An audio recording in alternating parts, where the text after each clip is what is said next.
అయితే తెలంగాణకు bird flu tension లేదన్నారు రాష్ట్ర పశుసంవర్ధక శాఖ డైరెక్టర్ గోపి. చికెన్ ప్రియులు సోషల్ మీడియాలో ప్రసారమయ్యే వదంతులను నమ్మొద్దన్నారు. ఇతర రాష్ట్రాల బర్డ్ ఫ్లూ సోకి కోళ్లు చనిపోతే దాన్ని తెలంగాణలో ప్రచారం చేస్తున్నారని స్పష్టం చేశారు.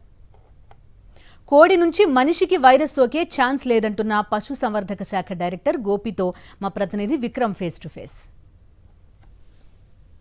తెలుగు రాష్ట్రాల్లో కోళ్లు ఆకస్మిక మృతిపై కొంత ఆందోళన నెలకొంది. ఈ ఆకస్మిక మృతికి కారణాలేంటి అన్న వివరాలను పశుసంవర్ధక శాఖ డైరెక్టర్ డాక్టర్ గోపి మనతో పాటు ఉన్నారు. వారిని అడిగి తెలుసుకునే ప్రయత్నం చేద్దాం. సార్, కోళ్లు ఆకస్మికంగా మృతి చెందడానికి కారణం ఏంటి?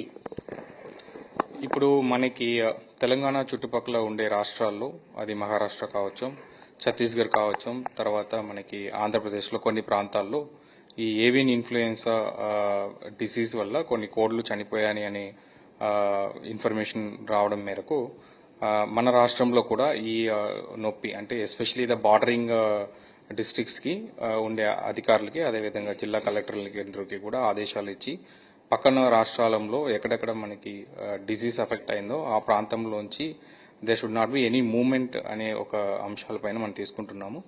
కొన్ని ప్రాంతాల్లో మన తెలంగాణ రాష్ట్రంలో 1 or 2 ఇన్సిడెంట్ కూడా అది ఏవియన్ ఇన్ఫ్లుయెన్సా ఉండొచ్చు అనే ఒక అపోహలు కూడా మనకి చెప్పడం జరిగింది. మన టీం కూడా వెళ్లి శాంపిల్స్ అన్ని కలెక్ట్ చేయడం జరిగింది. సో ప్రిలిమినరీ టెస్ట్లో అట్లాంటి ఎలా వ్యాధులు ఏమి లేదని కూడా నిర్ధారణ అయింది.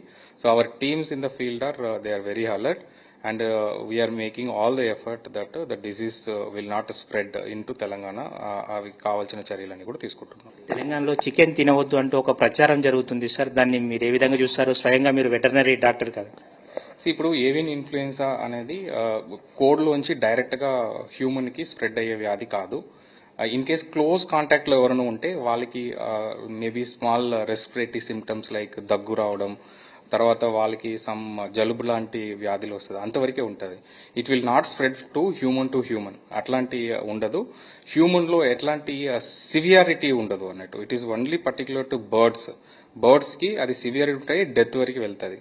హ్యూమన్ లో వచ్చేటప్పుడు mild symptom, that to who are in direct contact with the diseased birds, అంతవరకే ఉంటుంది. కానీ సో అదర్ ఇష్యూస్ మనకి ఏమి ఉండదు human side. So that is what out. దీనివల్ల ఎవరైనా వెళ్ళి హాస్పిటల్లో అడ్మిట్ అవ్వడం అట్లాంటి సీరియస్ సివియారిటీ ఇన్ఫెక్షన్స్ ఏమి ఉండదు.